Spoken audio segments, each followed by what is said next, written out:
Alhamdulillahirabbil alamin wal 'aqibatu lil muttaqin wa la 'udwana illa 'alal zalimin. Asyhadu an la ilaha illallah wahdahu la syarika lah wa asyhadu anna Muhammadan 'abduhu wa rasuluh sallallahu alaihi wasallam la nabiyya ba'dah. Ya ayyuhalladzina amanu taqullaha haqqa tuqatih wa la tamutunna illa wa antum muslimun. Amma ba'du, kaum muslimin yang dirahmati oleh Allah Subhanahu wa taala, mari kita bersyukur kehadiran Allah Subhanahu wa taala yang senantiasa memberikan nikmatnya kepada kita semua.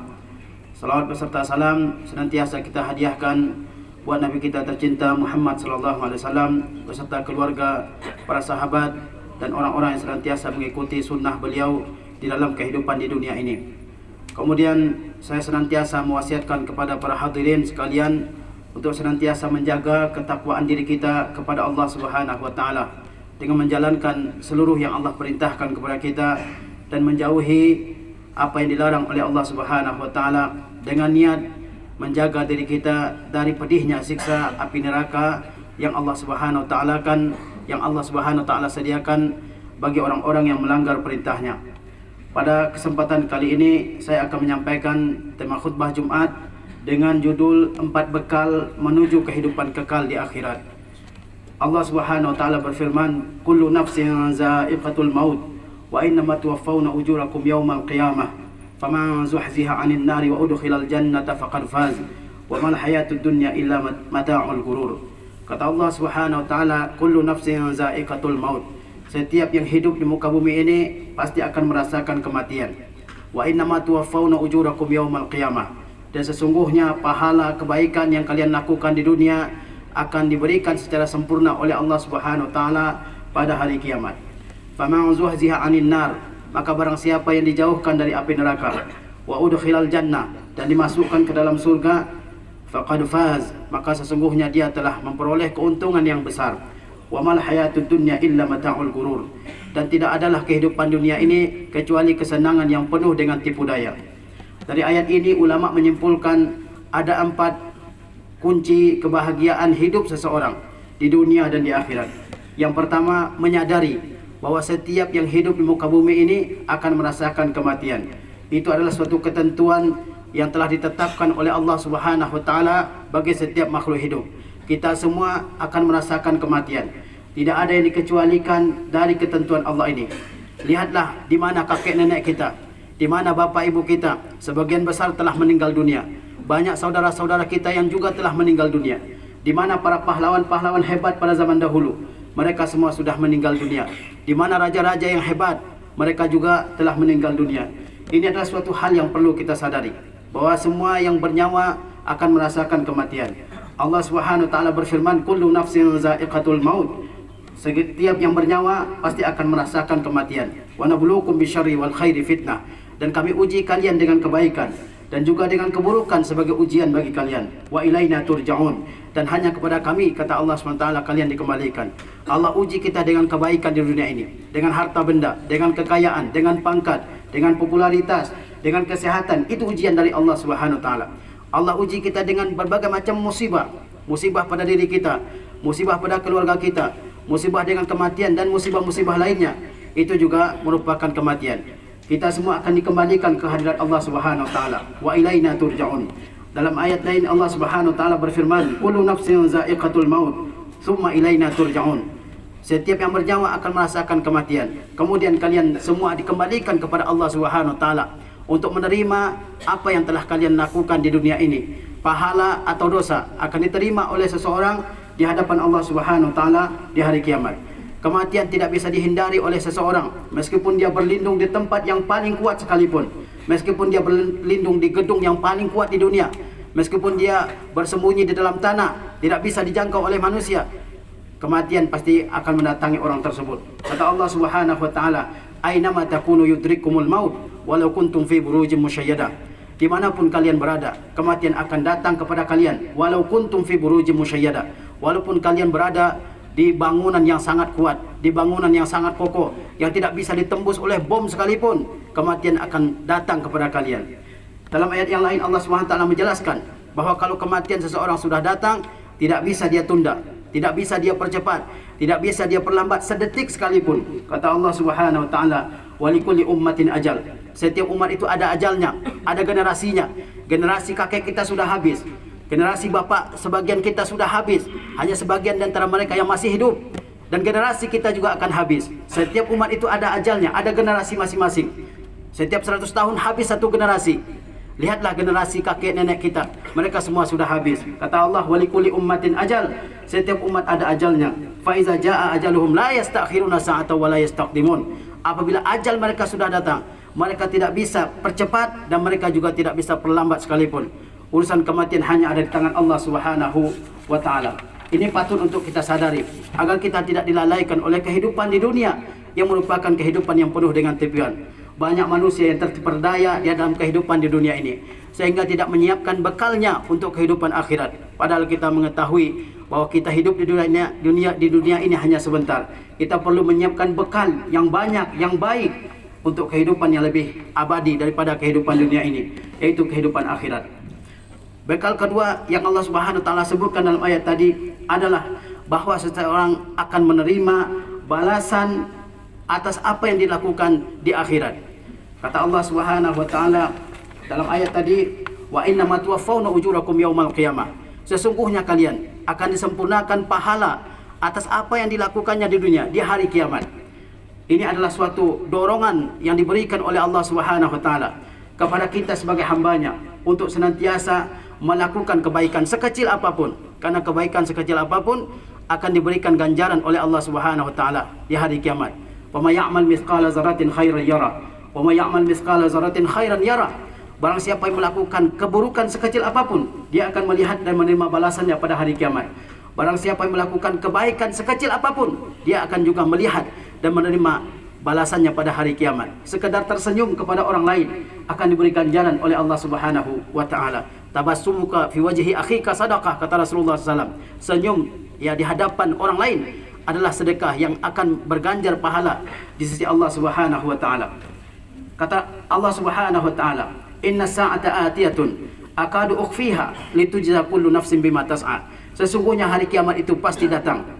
Akadu ukhfiha, aku sembunyikan kapan datangnya hari kiamat itu. Kata Allah Subhanahu wa taala, tidak ada yang mengetahui.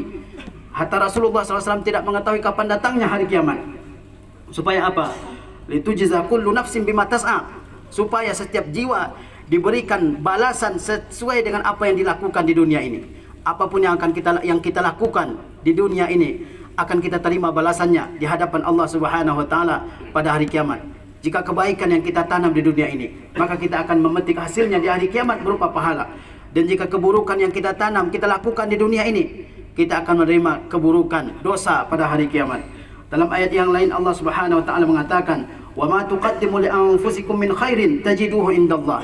Kebaikan apapun yang kalian lakukan di dunia ini, maka kalian akan dapati pahalanya di sisi Allah Subhanahu wa taala. Tidak ada yang sia-sia di sisi Allah Subhanahu wa taala.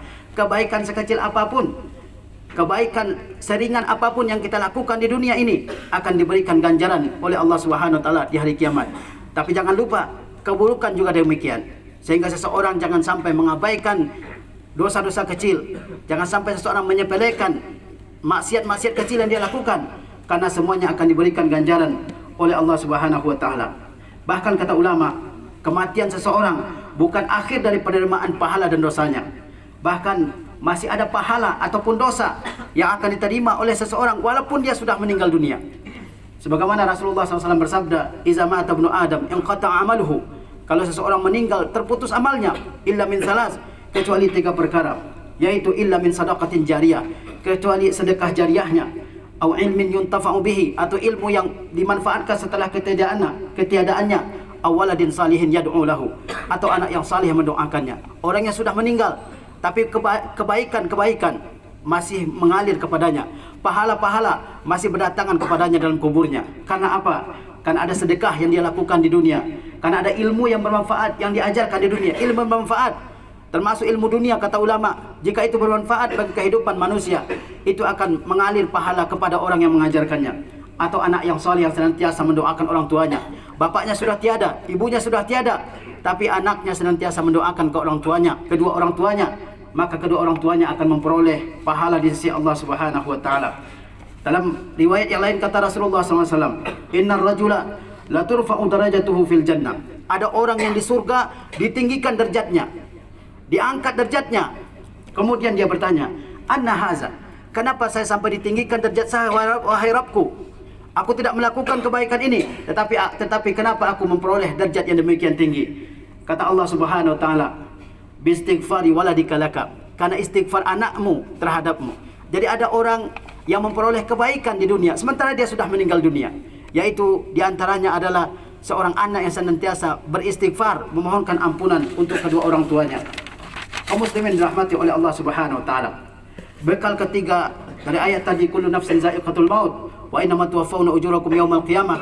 Bekal ketiga adalah faman zuhziha 'anil nar wa udkhilal jannah faqad faza. Apa keberuntungan yang paling besar dalam kehidupan kita ini? Apakah memperoleh mobil? Apakah memperoleh rumah mewah? Apakah memperoleh jabatan yang paling tinggi? Apa sebenarnya keuntungan yang paling besar, kesuksesan yang paling besar dalam kehidupan kita di dunia ini? Yaitu dijauhkan dari neraka dan dimasukkan ke dalam surga. Kata Allah, faman zuhziha 'anil nar, barang siapa yang dijauhkan dari neraka, wa udkhilal jannah, dimasukkan ke surga, faqad faz, maka sesungguhnya dia telah memperoleh keuntungan yang sangat besar. Ini harus jadi cita-cita tertinggi kita setiap muslim. Apa cita-cita kita yang seharusnya? Dijauhkan dari neraka, dimasukkan ke dalam surga. Itu adalah cita-cita tertinggi kita seorang muslim di kehidupan dunia ini. Adapun harta benda yang kita punya di dunia ini, adapun kekayaan yang kita miliki di dunia ini, kalau dia tidak meninggalkan kita, maka kita akan meninggalkannya. Sebanyak apapun, setinggi apapun, seluas apapun tanah kita, akan kita tinggalkan ataupun dia meninggalkan kita. Tapi seorang muslim memiliki cita-cita tertinggi, yaitu dijauhkan dari neraka dan dimasukkan ke dalam surga yang di dalamnya penuh dengan berbagai macam kenikmatan. Kaum muslimin dirahmati oleh Allah Subhanahu wa taala. Allah Subhanahu wa taala berfirman, "Wa yaumal qiyamah taral ladzina kadzabu 'ala Allahi wujuhuhum muswaddah." Pada hari kiamat kalian lihat wajah-wajah orang yang mendustakan Allah, wajah mereka menghitam. Alaysa fi jahannam maswal lil mutakabbirin? Bukankah neraka jahanam itu merupakan tempat kembalinya orang-orang yang menyombongkan diri di dunia? Wa yunajjillahu allazina taqaw bimafazatihim la yamassuhum su' wa lahum yahzanun. Sedangkan orang-orang yang bertakwa kepada Allah Subhanahu wa taala, Allah Subhanahu wa taala selamatkan. Di hari kiamat banyak orang-orang yang wajahnya menghitam karena mereka selama di dunia mendustakan Allah, mendustakan Rasulnya. Tapi ada juga orang-orang yang penuh keceriaan wajahnya. Siapa itu? Orang-orang yang bertakwa kepada Allah Subhanahu wa taala. Mereka tidak tersentuh keburukan sama sekali. Mereka tidak tersentuh api neraka sama sekali. Walahum yahzanun. Mereka juga tidak bersedih atas apa yang telah mereka tidak dapatkan di dunia. Mereka mungkin susah di dunia, tapi di hari kiamat mereka memperoleh kebahagiaan dari sisi Allah Subhanahu wa taala. Kemudian kata Allah Subhanahu wa taala, bekal keempat, wa mal hayatud dunya illa mata'ul ghurur. Kehidupan di dunia ini tidak lain adalah kesenangan yang menipu. Orang ingin bersenang-senang, orang ingin bersukacita, tetapi dengan bersenang-senang itu manusia sering melalaikan tugasnya. Betapa banyak kita lihat kaum muslimin yang karena satu hobinya, karena satu kesukaannya, dia melalaikan kewajibannya terhadap Allah Subhanahu wa taala. Kata Allah Subhanahu wa taala, "Ya'lamu annamal hayatud dunya la'ib wa lahu wa zina wa tafakhurun bainakum wa takatsurun fil amwali wal aulad." Ketahuilah oleh kalian, sesungguhnya kehidupan di dunia ini hanyalah permainan. Banyak orang-orang yang lupa kepada Rabbnya, kepada agamanya, bahkan kepada keluarganya karena permainan yang dia sibuk melakukannya. Walahun, senda gurau, terlalu banyak bercanda, terlalu banyak bersenang-senang, terlalu banyak happy-happynya sehingga lupa dengan kewajiban seharusnya. Padahal waktunya terbatas dalam kehidupan di dunia ini. Dia terus tertawa, dia terus bercanda, ngobrol ke sana kemari, dan habislah waktunya untuk beribadah kepada Allah Subhanahu wa taala. Wazina, perhiasan. Dia sibuk bekerja untuk mencari sesuatu yang bisa dia banggakan dalam kehidupan di dunia ini. Harta benda. Bukan tidak boleh kita mencari harta benda, tapi kita harus ingat bahwa harta benda itu adalah wasilah untuk beribadah kepada Allah Subhanahu wa taala, bukan untuk dibangga-banggakan, bukan untuk dijadikan sebagai sesuatu yang bisa menyombongkan diri kita di hadapan Allah Subhanahu, di hadapan manusia. Kemudian kata Allah, wa tafakhurum bainakum, saling membanggakan di antara kalian. Itulah kehidupan dunia. Kemudian kata Allah, wa takatsurum fil amwali wal aulad, saling membanggakan anak-anak dan juga harta-harta yang kalian punyai. Jangan sampai kita terperdaya dengan hobi kita, dengan pangkat kita, dengan jabatan kita, dengan perhiasan yang kita miliki, dengan hal-hal yang membuat kita bangga dalam kehidupan kita ini. Jangan kita semua terperdaya dengan semua itu. Ingatlah bahwa kita hidup di dunia ini adalah untuk beribadah kepada Allah Subhanahu wa taala. Itu adalah tujuan utama kita. Dalam ayat yang lain kata Allah Subhanahu wa taala, "Ya ayuhan nas, inna wa'dallahi haq." Wahai sekalian manusia, sesungguhnya janji Allah itu maha benar. Fala taghurrannakumul hayatud dunya. Maka